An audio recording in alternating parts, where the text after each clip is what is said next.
BRS party के नेता और सीएम केसीआर ने देश में किसानों की ताकत को एकजुट करने का आह्वान किया है। उन्होंने कहा 14 प्रधानमंत्री भले ही बदल गए हो, लेकिन देश के लोगों की मानसिकता नहीं बदली है। महाराष्ट्र शेतकरी संगठन किसान नेता शरद जोशी प्रणीत सहित कई अन्य किसान नेता बीआरएस पार्टी में शामिल हो गए हैं।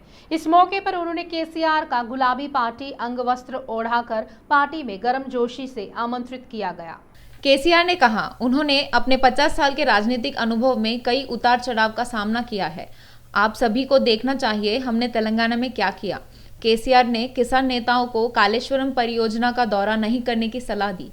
उन्होंने याद किया, किसानों ने 13 महीने तक राष्ट्रीय राजधानी में संघर्ष किया। उन्होंने कहा, काले कानूनों के खिलाफ आंदोलन करने वाले किसानों को आतंकवादी, खालिस्तानी, अलगाववादी कहा गया। महाराष्ट्र राज्य में आके पहले सभा में काम किया मेरे दोस्त माननीय Ravindra Singh, Telangana civil supplies corporation chairman ji, और तेलंगाना राज्य के अन्य प्रमुख लोग और मेरे साथी TRS party general secretaries, Delhi incharge Shri Ravi Gohed ji, Delhi Haryana, और मेरे साथी टीआरएस के जनरल सेक्रेटरी, बीआरएस के जनरल सेक्रेटरी श्री हिमांशु तिवारी जी, और सबसे बड़ा 5-6 महीने से लगातार मेरे साथ, जबकि मेरी मुलाकात नहीं थी उनसे, लेकिन मुलाकात का जरिया एक ही था, वो शरद जोशी जी थे। उनके साथ काम करके बहुत ही महत्वपूर्ण कई दशकों से किसान आंदोलन में हिस्सा लेने वाला मेरे भाई और महाराष्ट्र राज्य के भारत राष्ट्र किसान संगठन के अध्यक्ष जी श्री मानिक कदम जी, और आज सबको, इतने सारे लोगों को और इतनी बड़ी प्यार को, इतनी बड़ी ताकत को पूरी महाराष्ट्र राज्य के कोने कोने से लेके आपका नेतृत्व करके लेने वाले, यहाँ आने वाले हमारे सुधीर बिंदु जी, इनके साथ आए हुए हमारे कैलाश तवार जी, शरद मरकाड़ जी, सुवर्ण काटे जी, आजीवन बोंडर जी, नारायण विभुदे जी, श्री बीजी काका जी, अनिल रजमकर जी, पवन करवार जी, भगवत पाटिल जी, और इनके साथ आए हुए अन्य साथी, अभी इस मीटिंग में शामिल हुए हमारे ट्राइबल एंड चाइल्ड वेलफेयर के मंत्री जी श्रीमती सत्यवती राठौड़ जी, और सब भाइयों और बहनों को मैं आदरपूर्वक स्वागत करता हूं। आप लोग जो आए हैं, मुझे बहुत खुशी है, और एक बात जरूर कहना चाहूंगा। मेरा 50 साल का राजनीति का कहो या पब्लिक लाइफ का कहो, 50 साल का मेरा खुद का अपना अनुभव है। काफी चीजों को मैं देख चुका हूं, कहीं उठते गिरते, कहीं वेव्स, कहीं आंदोलन, सभी मैं देख चुका हूं।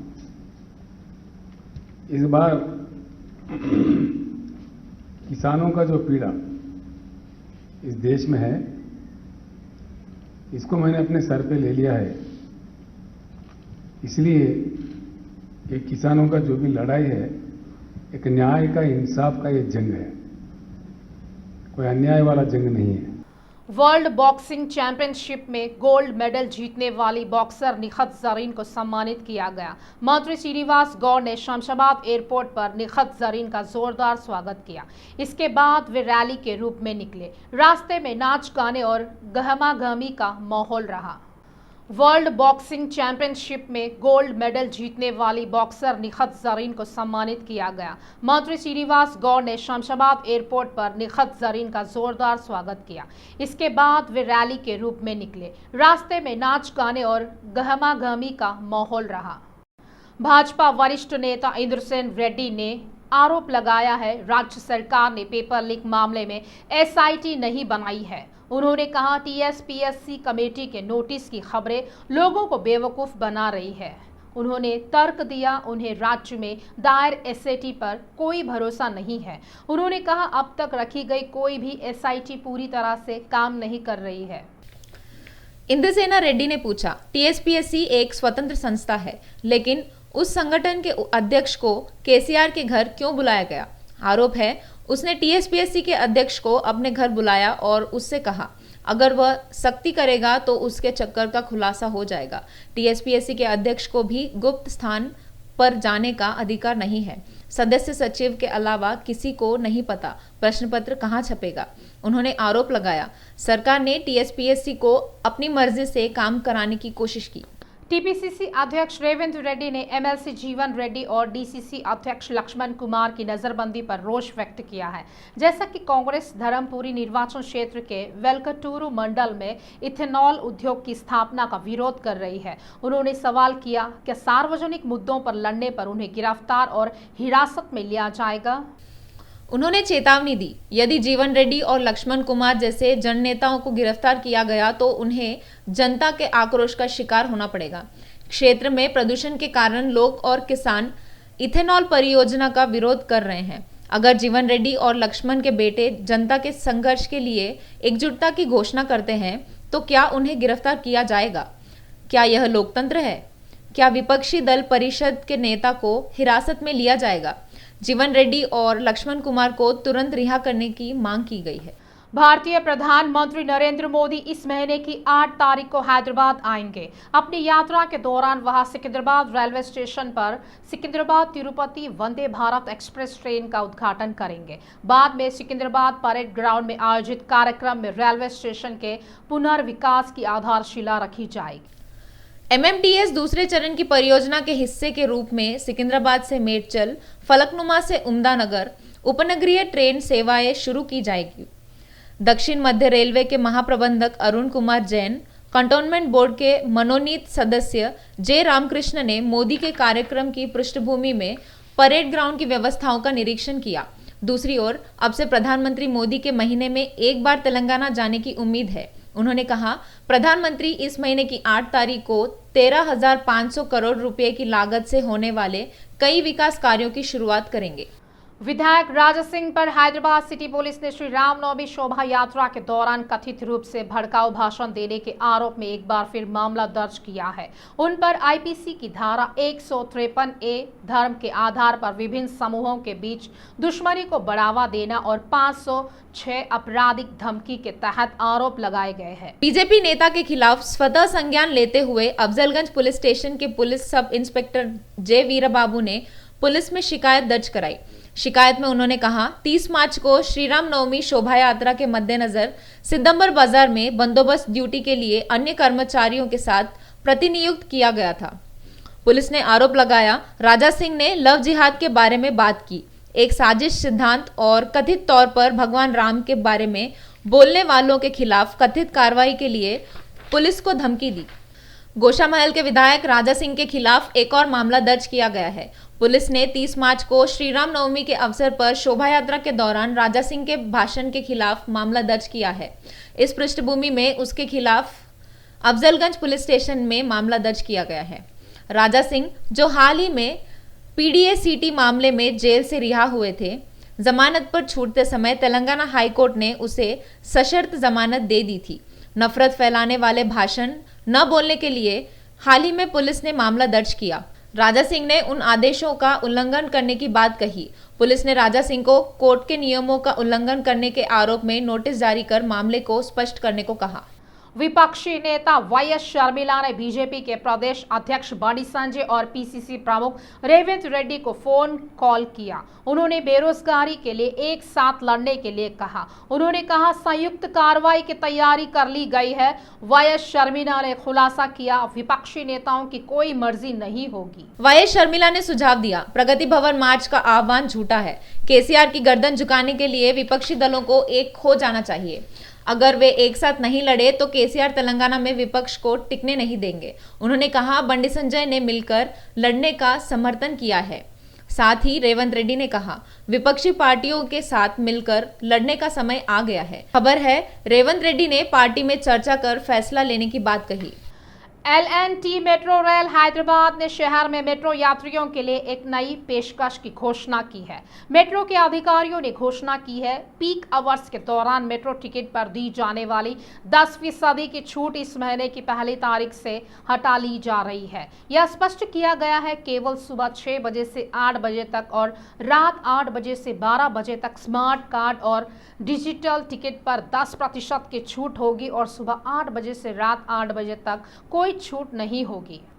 टीएसपीएससी पेपर लीक मामले में एसआईटी ने जांच तेज कर दी। टीएसपीएससी सचिव अनीता रामचंद्र से एसआईटी ने पूछताछ की। करीब 4 घंटे तक चली इस जांच में ऐसा लगता है एसआईटी के अधिकारियों ने अनीता रामचंद्रन पर सवालों की बौछार कर दी। अनीता रामचंद्र को 31 मार्च को एसआईटी द्वारा नोटिस दिया गया था। हैदराबाद में एक बार फिर ईडी द्वारा छापेमारी से हड़कंप मच गया है। साथ ही ईडी के अधिकारियों ने 15 इलाकों में निरीक्षण किया। अधिकारियों ने शहर में बंजारा हिल्स, जुबली हिल्स, पटानचेरू और माधापुर में फार्मा कंपनी के कार्यालयों और कई फार्मा कंपनी निदेशकों के घर पर भी तलाशी ली।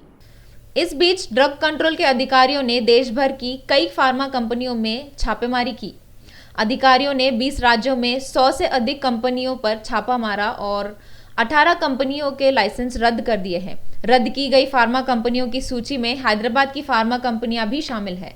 इस बीच अधिकारियों ने हैदराबाद के केंद्र में चल रही सेलान फार्मा कंपनी का लाइसेंस रद्द कर दिया है। सेलान कंपनी कैंसर से पीड़ित मरीजों के लिए दवाएं बनाती है।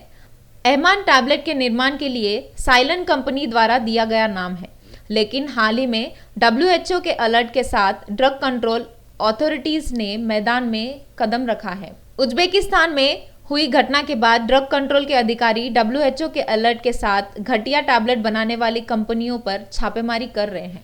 गांजा सप्लाई करने वाले गिरोह की गतिविधियां दिन प्रतिदिन बढ़ती जा रही है। आज रंगारेड्डी जिले के मैलार देवपल्ली वृंदावन कॉलोनी में गांजा सप्लाई करने वाले गिरोह ने उत्पात मचा रखा था। 4 लोगों ने रावुला भास्कर, रावुला विक्रांत, राजू और विशाल पर हमला कर दिया। बच्चों की लड़ाई रोकने गए रावुला भास्कर पर लाठी डंडों से अंधाधुंध हमला कर दिया गया।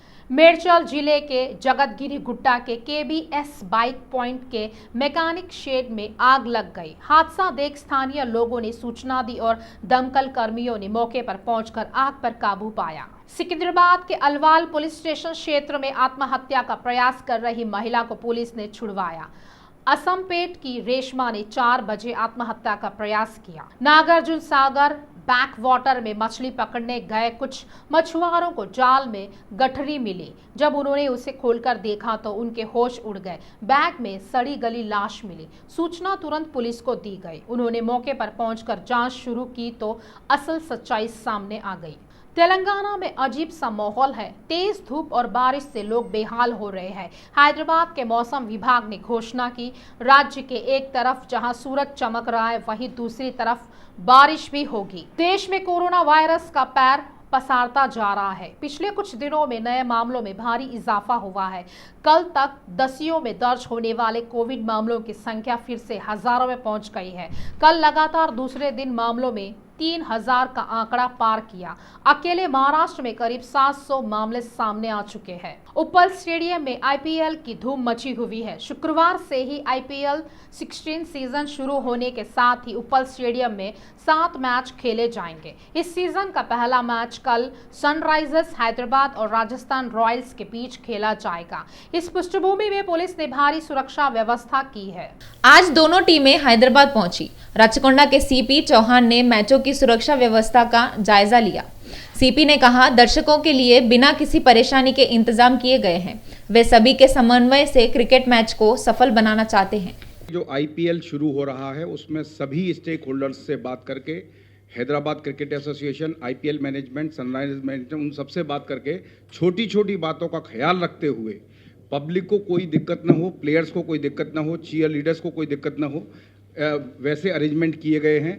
किसी को ज़्यादा चलना ना पड़े, इसी के लिए right from the entry point से traffic diversions, outer gate, inner gate plan करके उनको एंट्री प्लान की गई है। इसी के साथ ही स्पेसिफिकली नॉर्मल बंदोबस्त के अलावा हमने स्पेशल टीम्स इसमें लगाई हुई हैं। कुछ स्पेशल टीम्स जो QRT हैं वो यूनिफॉर्म में होंगी और कुछ जो है सिविल ड्रेस में होंगी। अगर कोई भी पिच की तरफ आने की कोशिश करेगा तो उसको पे हमें एक्शन लेना पड़ेगा। हर चप्पे चप्पे पे नज़र रखी जा रही है। ऑलमोस्ट सब मिला के 500 से ज़्यादा कैमरे में विद प्रॉपर जूम हम सो दैट कि इंडिविजुअल आदमी को भी हम जूम करके देख सकते हैं, वैसा इंतजाम किया गया है। कंट्रोल रूम में तकरीबन हमारे 30 मॉनिटर पे हर एक नज़र पे भाग पे उस पर नज़र रखेंगे। तो कुल मिला के आप लोग पूरा आराम से आइए। जो ट्रैफिक एडवाइजरी है उसका थोड़ा ख्याल रखते हुए और एक डिसिप्लिन के साथ लेकिन इंथुसियाज्म के साथ मैच का आनंद लीजिए, यही हमारा। दोनों टीमों ने हैदराबाद पहुंचकर मीडिया कॉन्फ्रेंस की।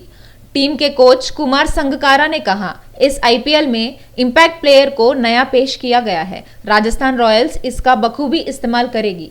उन्होंने कहा, सभी टीमें वाइड और नो बॉल के मामले में DRS नियमों का इस्तेमाल करेगी। Yeah, it's interesting. Not just that, but naming two different sides after the toss is also a key part of that, and really being clear as to who you want as your impact sub and when you're going to use that impact sub and whether it gives you an advantage up first or second is going to be the key. So we've discussed that quite well and hopefully we will get it right. There are no guarantees, but I think as the tournament goes on, I think sides will get more and more used to deciding on how best to use that impact player. I think Joe Root is a great player overall and he's a multi-format player.